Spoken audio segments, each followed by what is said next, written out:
임원동 사건을 유영철이 자기가 있다고 자백을 했어요. 네. 자백을 하고 현장 검증까지 했거든요. 재판 단계에 가서 유영철이 자백을 번복해요. 자기가 한 게 아니라고.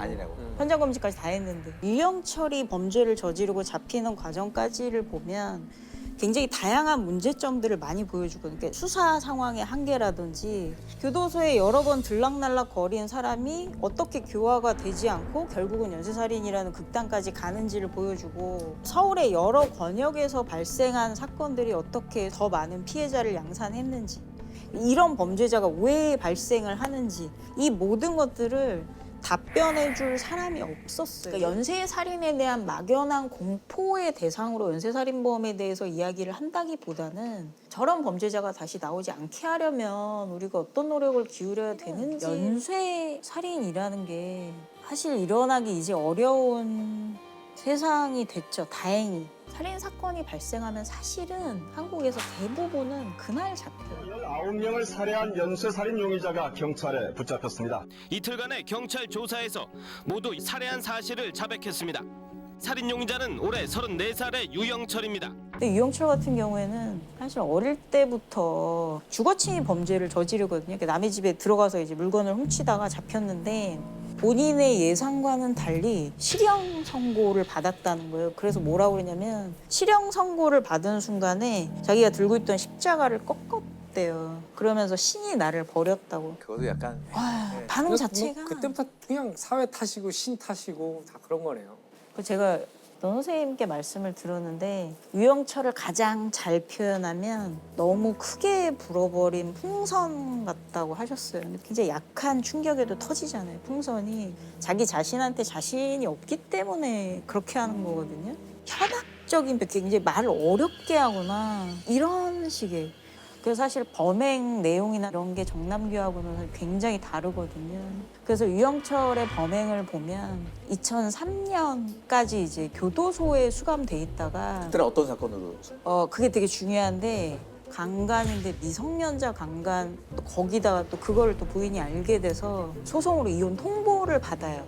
근데 10년 넘게 결혼 생활을 한 부인한테서 이혼 통보를 받고 또 세상이 나를 버렸다. 뭐 신이 나를 버렸다. 이래서 연쇄살인을 계획한 게 교도소 안에서. 그래서 유영철의 첫 연쇄 범행이 교도소에서 출소한 지 2주가 안 된 시점에서 지하철을 타고 압구정역에서 내려요. 유영철의 목적은 정원이 딸린 단독주택. 아주 부유한 사람들이 사는 그리고 교회 앞에 있는, 왜냐면 신이 자기를 버렸다고 뭐 생각했다고 하기 때문에. 그래서 준비했던 게 이제 목장갑, 그 지문이 남지 않은 목장갑 준비하고 흉기를 자기가 직접 제작을 하거든요. 망치를 직접 제작을 해요. 이렇게 자루가 짧게. 처음에 이제 신사동에서 범죄를 저지르는데 근데 2003년은 연쇄살인이나 전혀 일면식도 없는 모르는 사람 집에 가서 잔인하게 범행을 저지르는 거는 원한 관계가 아니면 그렇죠. 그렇게 하죠. 그래서 당연히 그 피해자와 가까운 어떤 그 주변 사람을 중심으로 수사를 하지 살인이 목적인 범죄자가 그렇게 생각하기 굉장히 어려운 시점이죠. 지금도 그렇지만 그 2주 뒤에 이번엔 강북으로 올라가요. 구기동. 일가족 3명이 둔기에 맞아 숨진 채 발견됐습니다. 서울시 구기동 61살 고모 씨 집에서 일가족 3명이 둔기에 얻어맞은 채 숨져 있는 것을 퇴근하던 고 씨가 발견했습니다. 도난당한 물품이 없는 것으로 미뤄 원한 관계에 의한 살인으로 추정하고 있습니다. 일주일 후에 다시 강남으로 내려와요. 또 같은 방식으로 범행을 저지르거든요. 이제 그러고 나서 다시 이제 강북으로 올라가요. 4번째. 그러니까 일부러 그렇게 하는 거거든요. 그 수사 권역이 다른 해화동에도 역시 정원 딸린 단독주택인데 부충을 노린 강력범죄가 잇따르면서 시민들이 불안해하고 있습니다. 경찰은 또 지난달 발생한 신사동 교수부부 살인사건과 동일범의 소행인지 여부에 대해서도 수사하고 있습니다. 4건을 한두 달 사이에 이렇게 연쇄살인을 저지르는데 그 동일범일 가능성을 따졌어요. 따져서 다음 범행지를 예측하는 게 되게 중요했거든요. 뜻하지 않게 그 해화동 사건에서 패턴이 조금 바뀌어요. 그 본인이 피가 묻고 했기 때문에 그 집 안에서 옷장에 있던 검은색 점퍼를 입고 나가거든요. 유영철이 수배전단에 찍힌 게 이제 그 모습인데 본인 뒷모습이 찍히니까 더 이상 그런 식의 범행을 하기가 어렵다고 이제 판단을 해서 범행 수법을 완전히 바꿔요. 완전히 바꿔서 부녀자 이제 살인 사건을 또 계속 저지르거든요. 그 영화 추격자의 내용은 사실 이제 그 뒷부분의 내용인데 그 전화방 출장 마사지 여성들을 자기 집으로 불러요. 자기 집으로 불러서 살해하고 그리고 시신을 이제 훼손해서 야산이나 이런 데 안 매장하는 그 수법을 쓰거든요. 그러니까 유영철이 부유층 사건에서 했던 거는 통근형 범죄자라고 얘기를 해요. 그러니까 목적이 있기 때문에 멀리까지 가서 그러니까 부유층 단독주택이 있는 집에 가서 범죄를 저지르고 다시 본인 집으로 이제 돌아오는 방식인데 이 여성들 같은 경우에는 본인 집으로 유인, 오피스텔로 유인을 했기 때문에 시신 훼손이 발생하는 거죠. 그걸 사실은 아직까지도 신원 불상인 피해자들이 있어요. 경찰에 붙잡힌 연쇄 살인 용의자는 올해 34살의 유영철입니다. 자백을 통해 서울 서대문구 일대에서 확인한 시신만 모두 11구입니다.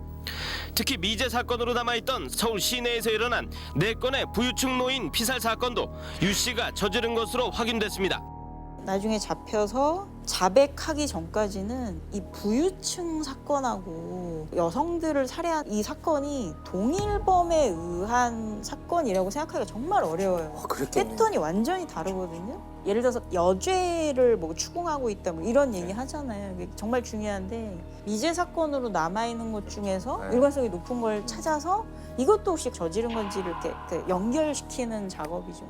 모든 미제 사건을 다 갖고 와서 유영철한테 물어봤는데 이문동 살인 사건이라고 있어요. 2004년 2월에 길거리에서 20대 여성이 칼에 찔려서 바로 앞에 있던 중국집 가게 구조를 요청을 하고 결국 이제 사망했던 사건인데 이문동 사건을 유영철이 자기가 있다고 자백을 했어요.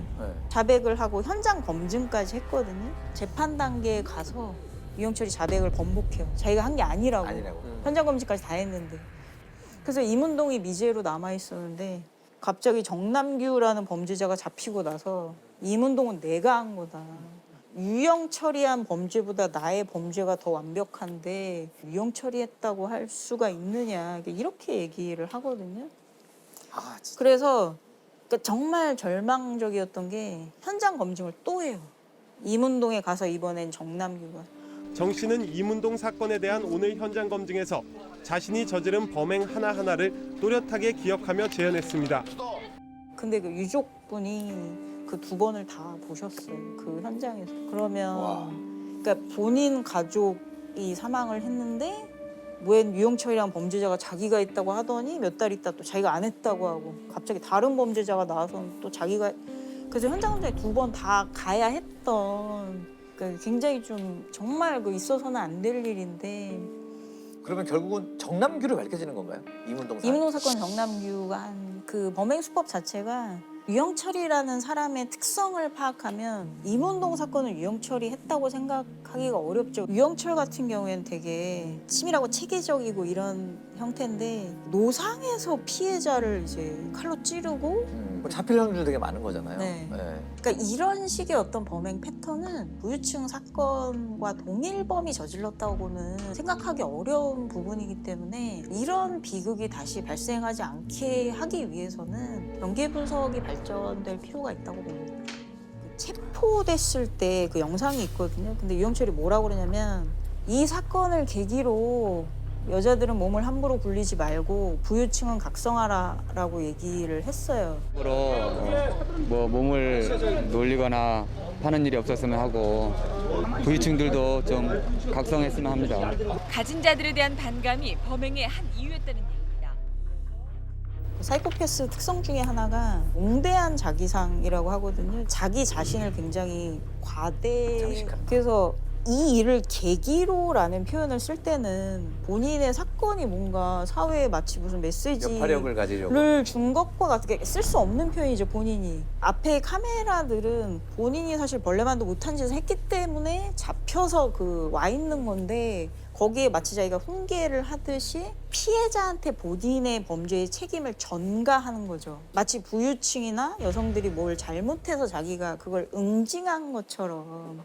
그러니까 그런 걸로 또 이제 본인의 어떤 권력, 통제, 지배 이런 거를 좀 과시하려고 하는데, 유영철 사건이 왜 중요하냐면 살인이라는 게 사람이 저지를 수 있는 범죄 중에 가장 심각한 범죄고, 그 중에서도 연쇄살인이라는 건 정말 그 인간 악의 끝인데, 근데 이제 유영철이 범죄를 저지르고 잡히는 과정까지를 보면 굉장히 다양한 문제점들을 많이 보여주거든요. 그러니까 수사 상황의 한계라든지, 교도소에 여러 번 들락날락 거린 사람이 어떻게 교화가 되지 않고 결국은 연쇄살인이라는 극단까지 가는지를 보여주고, 서울의 여러 권역에서 발생한 사건들이 어떻게 더 많은 피해자를 양산했는지, 이런 범죄자가 왜 발생을 하는지, 이 모든 것들을 답변해 줄 사람이 없었어요. 유영철이 잡혔을 때.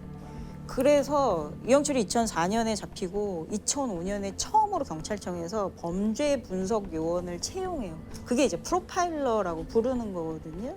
그러니까 연쇄살인에 대한 막연한 공포의 대상으로 연쇄살인범에 대해서 이야기를 한다기보다는 저런 범죄자가 다시 나오지 않게 하려면 우리가 어떤 노력을 기울여야 되는지를 생각할 수 있게 만드는 그런 대상으로 보는 게 더 맞을 것 같습니다. 근데 사실은 연쇄살인이라는 게 사실 일어나기 이제 어려운 세상이 됐죠. 다행히.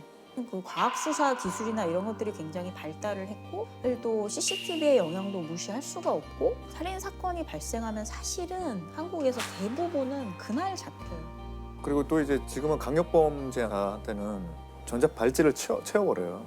출소해서 무조건 채우기 때문에 다 잡혀요. 뭐 하고 있는지 다 보고 있기 때문에. 살인자가 재범할 확률이 4.9%였대요.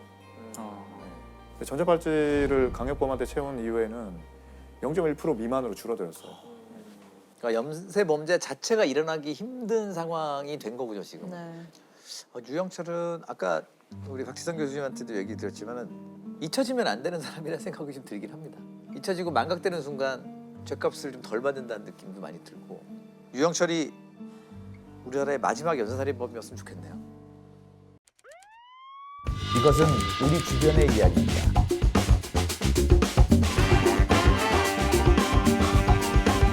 알쓸범잡